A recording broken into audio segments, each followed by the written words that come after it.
Yusuf, dam solaman. Assalomu alaykum aka. Buyurtmangiz yetib keldi. Nima bu? Kreditga olingan iPhone va shartnoma. Uka, men kredit olmagan, adashyapsan. Ya, to'xtang. Boriy va halol uyda turarlarmi? Ha, xotinim. Ha, unda sizlarniki shu. Yaxshi kunlik ishlating. Xotin? Nima iPhone olding kreditga? Yana men nomga olgansan, nima unaqa qilding? Nima unaqa qarayapsan? Senga aytaman, nima kreditga olding? Menga gapirasiz, Saloh aka? Hazillashasan, xotin?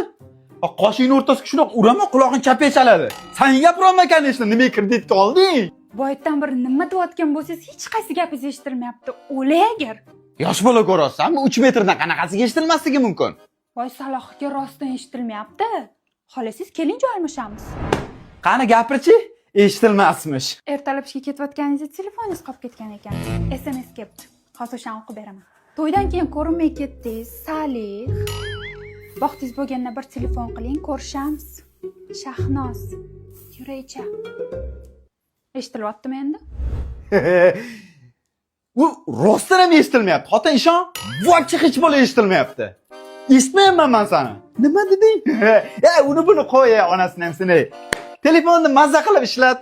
Kredit olsin, to'laymiz-da kreditni. Zapal bo'ldim. Bunaqa vaziyatlarda Amir Qamarbay har doim yordamga tayyor.